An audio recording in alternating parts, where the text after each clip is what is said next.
So இதுக்கப்புறம் நம்ம third பில்லருக்கு வரும். தேர்ட் பில்லர் என்னென்னா ஃபோக்கஸ்டு இம்ப்ரூவ்மெண்ட். அதாவது ஃபோக்கஸ்டு இம்ப்ரூவ்மெண்ட்னா நம்ம என்ன சொல்லுவோம், கைசன்னு சொல்லுவோம். Continuous improvement in important areas, ரைட்டுங்களா?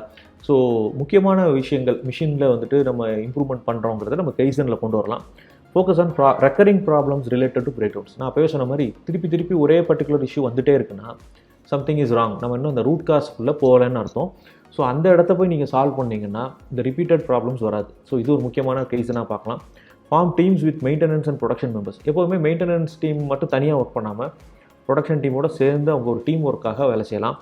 அதுமாரி work together for preventive action for the recurring problems. நான் ஆல்ரெடி சொன்ன மாதிரி தான், ரூட் காஸ் அண்டர்ஸ்டாண்ட் பண்ணிவிட்டு ப்ரிவென்டிவ் ஆக்ஷனாக எடுக்கணும் அப்படின்னு சொல்கிறோம்.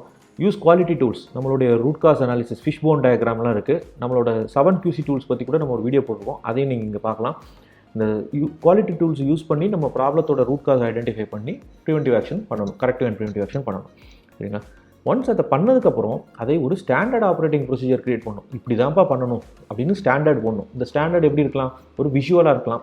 விஷுவல் ஸ்டாண்டர்ட்ஸ்னால் என்ன, ஃபோட்டோ போட்டு இந்த இடத்த இப்படி தான் மெயின்டைன் பண்ணணும் அப்படின்லாம் பண்ணலாம்.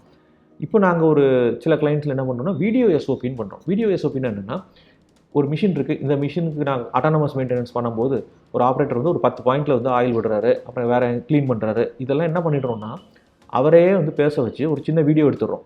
அந்தந்த மிஷினில் அந்தந்த பாயிண்டில் போய் ஒரு ஆயில் விடுற மாதிரி, அதை பற்றி அவர் எக்ஸ்பிளைன் பண்ணுற மாதிரி. ஸோ இது ஒரு 3 மினிட் இல்லை 5 மினிட் நடக்கணும்னு வச்சுங்களேன். இந்த 3 மினிட் 5 மினிட் வீடியோவை ஒரு எஸ்ஓபியாக பண்ணிடுறோம். ஸோ தட் அதை வந்து யார் புதுசாக வந்தாலும் இனிமேல் இதை பேஸ் பண்ணி நம்ம ட்ரைனிங் கொடுத்துடலாம்.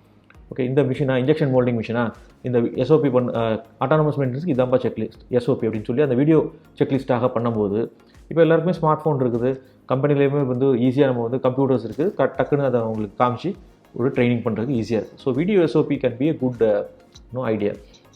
அண்ட் எஸ்ஓபி நம்ம ஒர்க் பிளேஸ் பக்கத்தில் போடுங்கன்றாங்க. நிறைய கம்பெனியில் என்ன பண்ணியிருக்கோன்னா ஒரு டிவி மாதிரி வச்சுருப்பாங்க, அது எஸ்ஓபி ஓடும். முன்னாடி வந்து இமேஜ் மாதிரி காமிப்பாங்க. Better to have a video also. டிவியாக இருக்கும்போது வீடியோவில் போட்டலாம். So video SOP will be a good idea. So இது வந்து தேர்ட் பில்லரு.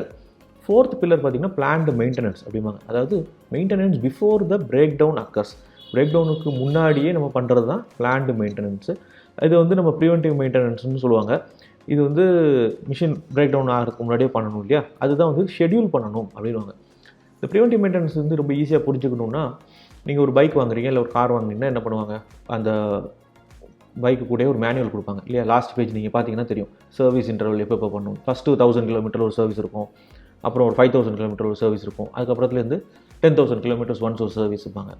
ஒரு சர்வீஸில் நான் என்னெல்லாம் பண்ணணும்னு கிளியராக சொல்லுவாங்க. ஏர் ஃபில்டர் மாற்றணும், ஆயில் ஃபில்டர் மாற்றணும், இன்ஜின் ஆயில் மாற்றணும், இப்படிலாம் போட்டிருக்காங்க இல்லையா. அதில் போட்டிருப்பாங்க. அதில் நீங்கள் பார்த்தீங்கன்னா ரொம்ப கிளியராக தெரியும். நீங்கள் கார்லலாம் மேனுவல் பார்த்தீங்கன்னா தெரியும், CLRI போட்டிருப்பாங்க. க்ளீனிங்காக, லூப்ரிகேஷனாக, ரீடைட்டனிங்காக, இன்ஸ்பெக்ஷனானு. ஸோ ரொம்ப கிளியராக போட்டிருப்பாங்க ஒரு பாயிண்ட்டில் என்னென்ன பண்ணணும். ஸோ அதை தான் ப்ரிவென்டிவ் மெயின்டெனன்ஸ். அதை அப்படியே என்ன பண்ணுவோம், ஒரு செக்லிஸ்ட் மாதிரி பண்ணி ப்ரிவென்டிவ் மெயின்டெனன்ஸ் டேபிள் மாதிரி, கேலண்டர் மாதிரி போட்டு கூட அந்தந்த மிஷின்ஸை அந்தந்த வீக்கில் அந்தந்த மந்தில் அதை ப்ரிவென்டிவ் மெயின்டெனன்ஸ் பண்ணுறது தான் இந்த பர்டிகுலர் பாயிண்ட்டு, சரிங்களா. அண்டு நிறைய கம்பெனியில் ப்ரொடக்ஷன் டீம் என்ன பண்ணுவாங்க, மிஷினை ரிலீஸே பண்ண மாட்டாங்க. ப்ரொடக்ஷன் ஏன்னா அவங்களுக்கு டார்கெட் மீட் பண்ணணும் இல்லையா. ஸோ அந்த மாதிரி பண்ணாமல் அந்த பர்டிகுலர் டைமில் அத்தனை இந்த for example if it's a monthly or quarterly maintenance பண்ணி தான் ஆகணும்னா அந்த டைமில் நம்ம மிஷினை ரிலீஸ் பண்ணுறது தான் பெட்டர். இல்லைன்னா என்ன ஆகும்னா நமக்கு குவாலிட்டி ப்ராப்ளம்ஸ் வர ஆரம்பிக்கும், மிஷினோட லைஃபும் குறைஞ்சிட்டே வரும். ஸோ இது வந்து ஒரு முக்கியமான பாயிண்ட். பிளான்ட் மெயின்டெனன்ஸ் கரெக்டாக பண்ணணும். அடுத்தது பார்த்திங்கன்னா குவாலிட்டி மெயின்டெனன்ஸ் அப்படின்னு போட்டிருக்காங்க. அப்படின்னா என்னென்னா, குவாலிட்டி குறைவாக இருக்குது, இல்லைன்னா ரிஜெக்ஷன் ஆகுது, ரீஒர்க் மாதிரி வருதுன்னா எக்யூப்மெண்ட்டே அதை ஐடென்டிஃபை பண்ணி ஒரு இன்டெலிஜென்ஸ் பில்டு பண்ணுறோம். ஸோ தப்பான ப்ராடக்ட் வரும்போது, இல்லைன்னா ஒரு ரிஜெக்ஷன் வரும்போது மிஷினை நின்றுணும். ஸோ இது நம்ம ஆல்ரெடி பார்த்துருக்கோம், போக்கோயாக்கே அப்படின்ற இதில் பார்த்துருக்கோம் இல்லைங்களா. இந்த டிபிஎம் பில்லர் வந்து முக்கியமாக அந்த ability to detect the quality issues இந்த மிஷினுக்கே தெரியணும். நம்ம ஒரு ப்ராசஸ்க்கு நம்ம மிஷினுக்கே தெரியணும். அது எப்படி பண்ணுவோம், போக்கோயாக்கே யூஸ் பண்ணுறதுனால பண்ணுவோம் இல்லைங்களா.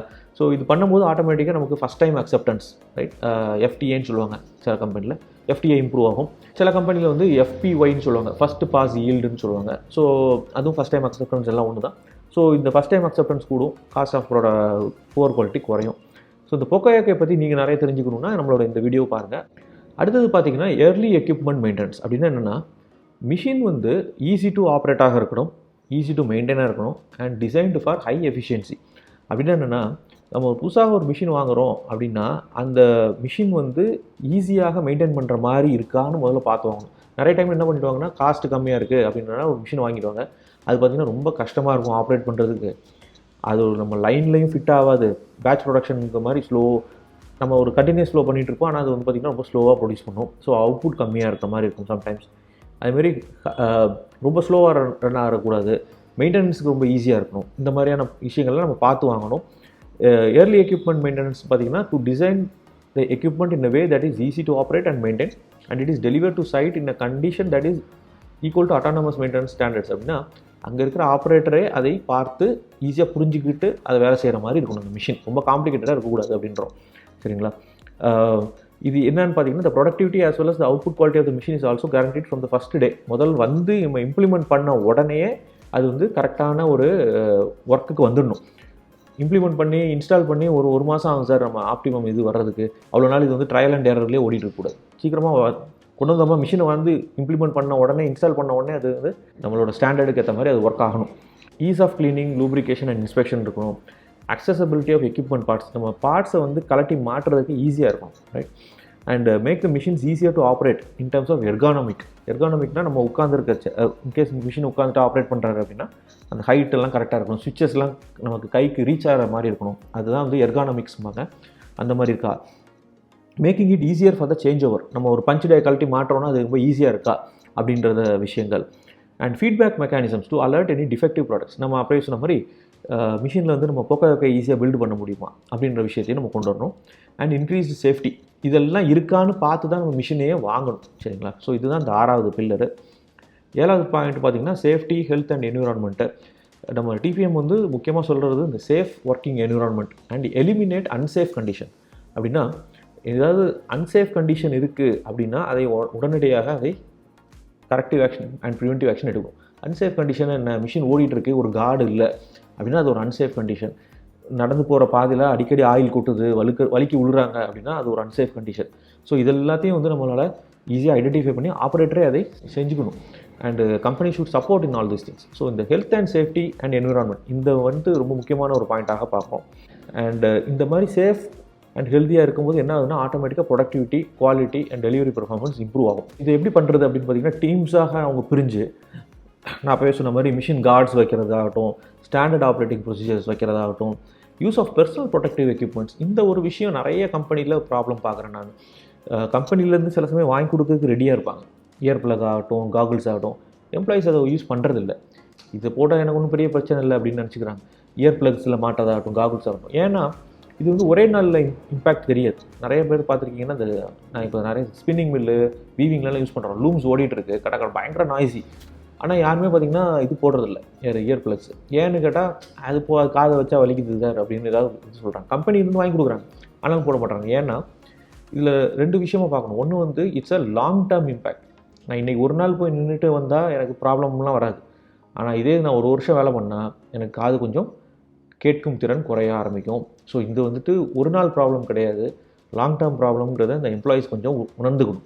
சரிங்களா? இதுக்கு கம்பெனி சைட்லேருந்தும் நம்ம சப்போர்ட் பண்ணணும். எல்லாருமே இந்த இயர் பிளக் போட்டால் தான் நான் உங்களுக்கு பெர்ஃபார்மன்ஸ் இது கொடுப்பேன், உங்களுக்கு ப்ரொடக்ஷன் இன்சென்டிவ் கொடுப்பேன். நம்ம எல்லா கம்பெனியும் இருக்குது, ப்ரொடக்ஷன் இன்சென்டிவ்லாம் இருக்குது. அவங்க டார்கெட் அச்சீவ் பண்ணாங்கன்னா ஒரு பெர்சன்டேஜ் கொடுக்குறீங்க இல்லையா? அதெல்லாம் நீங்கள் கொடுக்கும்போது இதையும் சேர்த்து கொண்டு வாங்க. நீங்கள் எல்லாருமே போட்டிருக்கணும், மானிட்டர் பண்ணுங்கள், அப்போ தான் அது பண்ணுவாங்க. இது வந்து அவேர்னஸை 2 சைடுமே கொண்டு வரணும். சரிங்களா? ஸோ இது வந்து முக்கியமான பாயிண்ட். இதுதான் 7th பாயிண்ட்டு. 8th வந்து டிபிஎம் இன் அட்மினிஸ்ட்ரேஷன். அதாவது நம்மளோட supportive functions like office area, accounts, finance, அப்புறம் வந்துட்டு உங்களுடைய ஹெச்ஆர் சைட்லேருந்து பர்ச்சேஸ் டிபார்ட்மெண்ட், இவங்களும் அவங்களுடைய இடத்தை ப்ராப்பராக மெயின்டைன் பண்ணலாம். இந்த 5 Rs அப்படிங்கிற விஷயத்தை வச்சுக்கிட்டு அவங்க சைட்லேருந்தும் சப்போர்ட் பண்ணலாம் டிபிஎம் பண்ணுற எம்ப்ளாயீஸ்க்கு. ரைட்? அவங்களும் வந்து ஒரு கோர் மெம்பராக ஆகலாம். ஸோ அவங்களும் ஷாப் ஃப்ளோர் போய் இந்த டிபிஎம்ஐ மானிட்டர் பண்ணலாம், வேல்யூ ஆட் பண்ணலாம். சரிங்களா?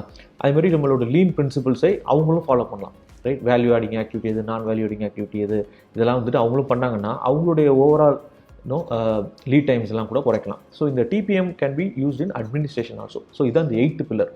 ஸோ இந்த 8 பில்லரும் தான் நம்ம வந்து டிபிஎம் உடைய முக்கியமான விஷயமாக பார்க்குறோம். ஸோ இது வரைக்கும் நம்ம பார்த்தது வந்து பார்த்திங்கன்னா இந்த 8 பில்லரை பற்றி பார்த்தோம். நம்ம அடுத்த வீடியோவில் டிபிஎம்ஐ எப்படி இம்ப்ளிமெண்ட் பண்ணுறது அப்படிங்கிறத பார்க்கலாம். இந்த வீடியோ உங்களுக்கு பிடிச்சிருக்குன்னு நினைக்கிறேன். இது நம்மளோட சேனலுக்கு வந்து ஒரு லைக் பண்ணுங்கள், சப்ஸ்கிரைப் பண்ணுங்கள், உங்களோட கலீக்ஸ்க்கும் அதை ஷேர் பண்ணுங்கள். உங்களோட கம்பெனியில் இந்த 8 பில்லர்ஸ் பற்றி ட்ரைனிங் கொடுக்கணும்னா இந்த வீடியோ நீங்கள் இது பண்ணலாம், சென்ட் பண்ணலாம் உங்களுக்கு. ஏன்னா எல்லாருமே இப்போ வாட்ஸ்அப்பில் இருக்காங்க, வீடியோ பார்க்குறாங்க யூடியூப்பில். ஸோ யூடியூப் வந்து கொஞ்சம் கற்றுக்கிறதுக்கும் யூஸ் பண்ணலாம். சரிங்களா? அதுக்கு அவங்களுக்கும் ஷேர் பண்ணுங்கள். So thank you very much for வாட்சிங். I talk to you in the next video. See you. Bye.